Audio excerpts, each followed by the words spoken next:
오늘 이 52편의 제목, 표제를 보면 이렇게 기록되어 있죠. 다윗의 마스길. 마스길은 교훈이죠.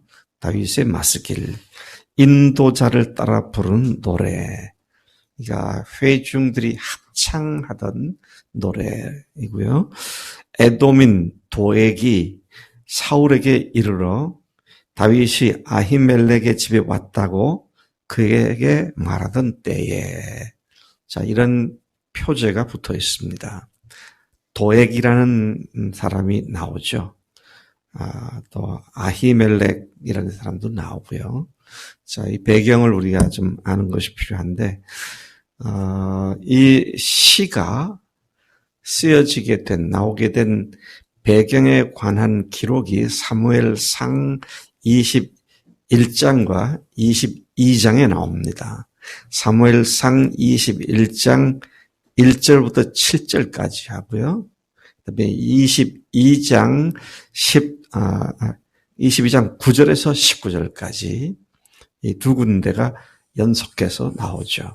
반복해 나오는 게 아니라 사건의 연장선상에서 이 내용들이 기록되어 있습니다. 이것은 바로 다윗이 사울 왕에게 추격을 당하며 쫓김을 당하여 도망 다니던 때에 놉이라고 하는 곳에 도착했는데 거기에 성막이 있었습니다. 거기에 제사장들이 있었고 하나님을 예배하는 일이 거기서 이루어지고 있었는데 그때 놉 지역에 있는 성막에서 제사장 역할을 했던 사람이 아히멜렉입니다. 그래서 다윗이 혼자가 아니고 그를 호위하고 그와 같이 있었던 소년들이 있었죠. 부하들이죠. 충복들입니다. 그래서 거기서 자기와 함께한 신복들과 함께 따뜻하게 올려놓았던 진설병을 다른 것, 식어서 이제 다른 것으로 교체해 놓은 식은 진설병을 아히멜렉 제사장에게 그걸 먹게 해달라고. 너무도 배가 고프니까 그걸 먹게 해달라고. 그래서 아히멜렉이 너와 함께한 사람들이 여인과 함께 잠자리를 하지 않았다면 깨끗한 사람들이라면 먹게 하겠다. 그러니까 우리가 여인과 잠자리는커녕 제대로 씻지도 못하고 도망다니는 이거 다 깨끗하다. 그래서 식어서 다 물려낸 진설병을 먹은 사건이 먹은 일이 있죠. 근데 거기에 제사장들이 굉장히 많았습니다. 성막 자체를 거기 있었으니까. 근데 거기 성막에 예배하러 왔던 사람으로 여겨지는데 사울 왕의 신하 중에 도액이라고 하는 사람이 있었습니다. 도액. 이름도 괴상해요. 도액. 그 에돔사 출신 사람이고요. 사울 왕의 신복인데 이 사람이 사울 왕의 양떼를 지키는 목자장이기도 했는데 근데 가만 보니까 제사장들이 다윗을 이렇게 숨겨주는 것 같고 그러니까 왕에게 가가지고 왕이여 이 아히멜렉과 제사장들이 다윗이 왔을 때 그들에게 먹을 걸 주고 그들을 숨겨주고 그렇게 하는 걸 보았습니다. 그래도 다윗의 행방을 찾고 있었던 사울이니까 그 말을 듣고는 군대를 파송해서 다윗을 죽이려고 합니다. 근데 파송을 받은 군인들이 아무도 제사장을 그러니까 다윗과 제사장들을 다 죽이라고 한 거예요. 그러니까 아무도 칼을 들어 하나님의 종 제사장들을 죽이는 죄를 범키를 원치 않고 주저하니까 도액 보고 네가 죽여라. 그래서 이 도액이라는 사람이 아히멜렉을 포함해서 85명의 제사장들을 죽이고 그들이 살고 있던 땅의 남녀노소, 양, 짐승을 다 죽이게 됩니다. 아주 잔혹한 놈이죠. 자, 그런 일을 당한 사건이 사무엘상 22장에 기록되는데 오늘 표지에 보니까 에돔인 도액이 사울에게 이르러 다윗이 아히멜렉의 집에 왔다고 그에게 말하던 때의 재현시다. 그렇게 되어 있죠. 그러니까 이 비극이 발생하지 않았던 어느 시점이긴 하겠지만 사울에게 가서 도액이 고자질을 하고 사울을 죽임으로써 자기가 공로를 받고 출세하겠다고 하는, 언제든지 자기가 주인된 사람들이 문제를 일으키잖아요. 근데 모두가 다 자기가 주인된 죄인들이잖아요. 죄 짓는 이유는 언제나 자기의 유익을 위해서입니다. 근데 그가 행한 일로 말미암아 100명이 넘는 인명이 피해를 당하는 참상을 겪게 되는 결과를 가져오게 되죠.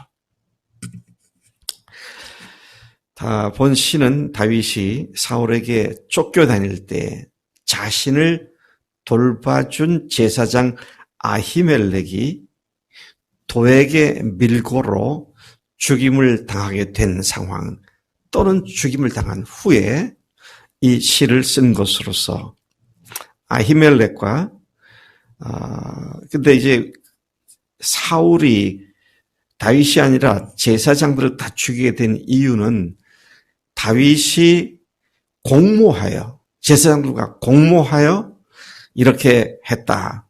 그렇게 오해를 해가지고 그들을 다 죽이게 되는 것입니다. 자, 이런 다윗 자신 때문에 벌어진 참상이었기 때문에 다윗의 마음에는 더 큰 상처를 입고 번민 가운데 이 시를 썼을 것이다. 그렇게 이해가 됩니다. 그는 악한 사람 한 사람 때문에 무고한 의인이 죽임을 당하는 것에 큰 슬픔과 분노에 휩싸였을 것이 분명합니다. 시 52편은 이러한 그의 심정을 토로하고 시로 표현한 것이다. 그런 배경을 우리가 알면 본문을 이해하는데 큰 도움을 얻게 되죠. 1절부터 4절까지 보니까 도액을 어떤 자로 표현하고 있느냐. 포악하고 간사한 자. 그렇게 도액을 그렇게 말하고 있습니다. 다윗은 도액을 포악한 자다. 그렇게 부릅니다. 포악한 자 도액이 악한 계획을 스스로 자랑하는 것을 지적하고 있죠. 잘됐다. 내가 이것을 밀고 하여 이들을 다윗을 잡게 하고 그리고 내가 왕으로부터 큰 자리를 높은 자리를 더 얻어야지. 이런 계획을 품고 자랑하는 이런 것을 지적하고 있습니다. 다윗은 이어서 도액을 간사한 자라고 부르죠. 2절을 보니까 내 혀가 심한 악을 꾀하여 날카로운 삭도같이 간사를 행하는도다.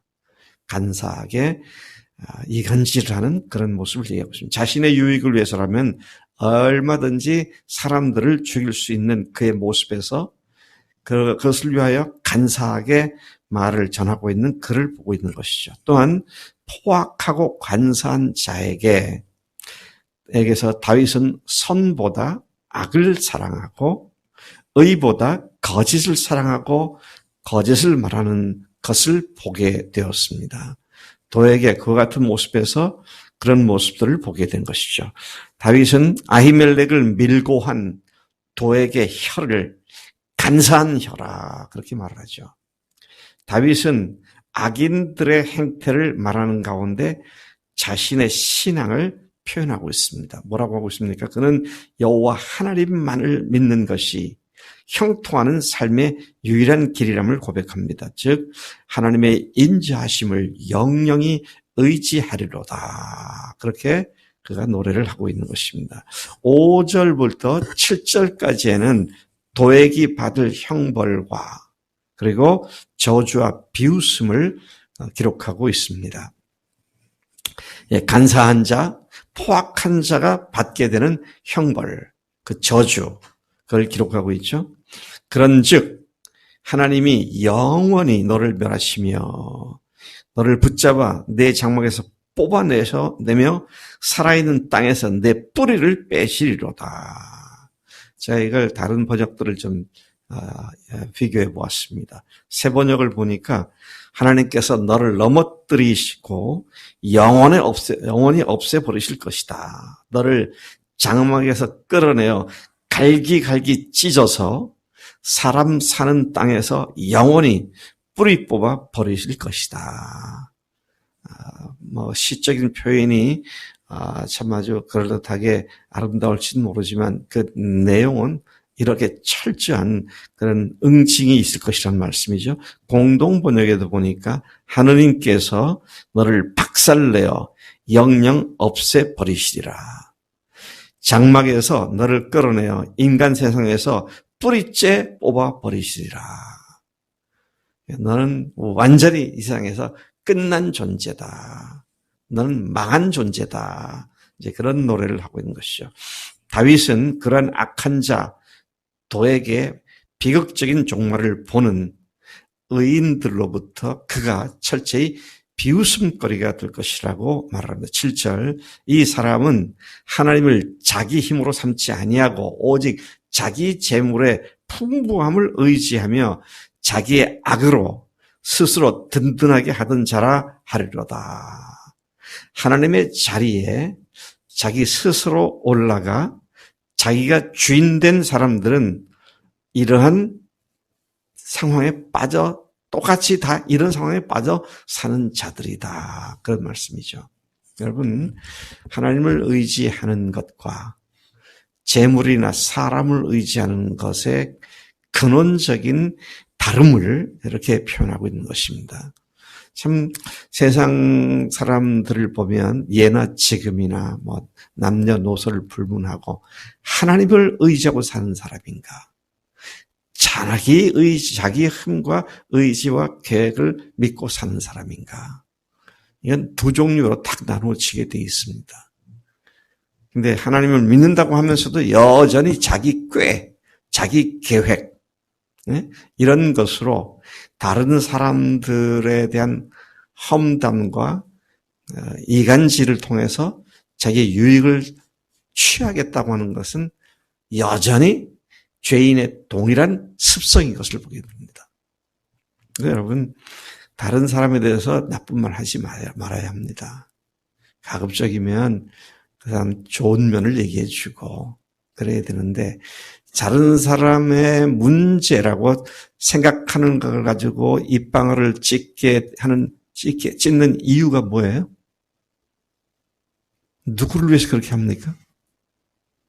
어떤 의미에서도 그 사람을 위해서나 주인을 위해서 하는 일이 아닙니다.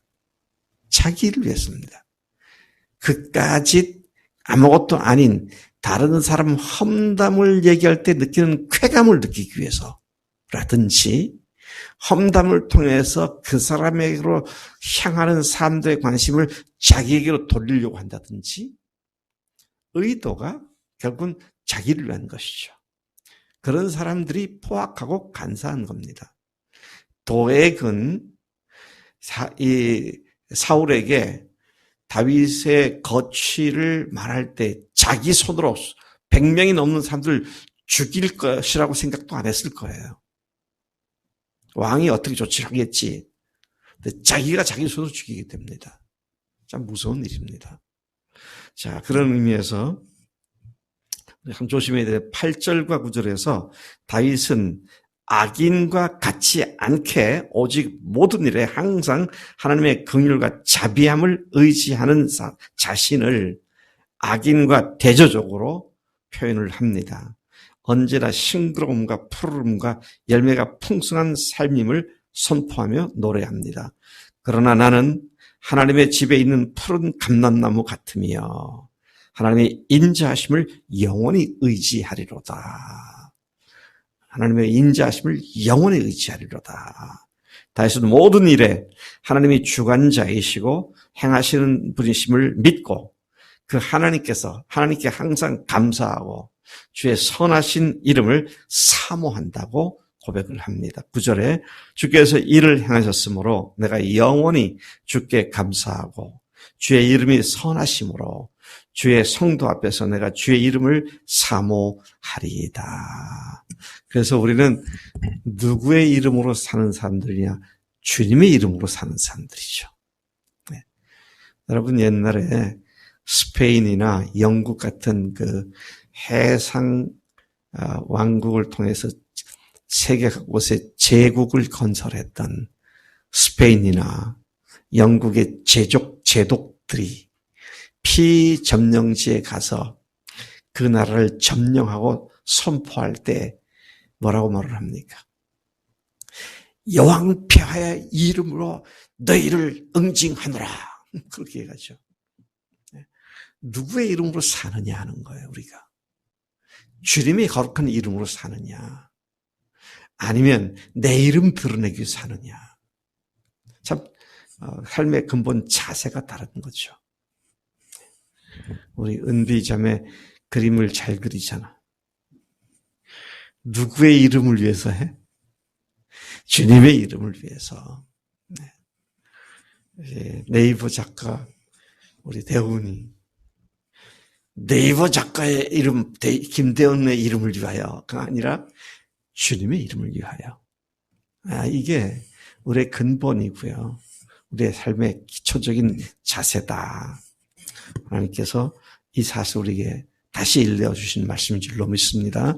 하나님 아버지 감사합니다. 오늘 도에게 그 포악하고 간사함이 불러온 참상이 얼마나 비극적인 것이었는지, 그러나 그런 상황에 하나님의 이름을 위하여 하나님 앞에서 오직 하나님의 인자하심만을 의지하고 사는 다윗을 하나님께서 어떻게 지켜주셨는지 저희들이 또다시 교훈을 받습니다. 하나님, 우리는 늘 겸손하게 하나님의 이름과 하나님의 영광을 위하여 철저하게 기도하고 의지하고 의탁하고 사는 우리가 되도록 인도하시는 줄로 믿습니다. 그 일을 위하여 예수님께서 부활하셨고 그 일을 위하여 오늘 성령님께서 우리 안에 거하시는 줄로 믿습니다. 성령님의 능력을 철저히 의지하는 우리가 되도록 역사해 주신 줄로 믿습니다. 감사합니다. 예수님의 이름으로 기도를 쌉니다. 아멘. 아멘.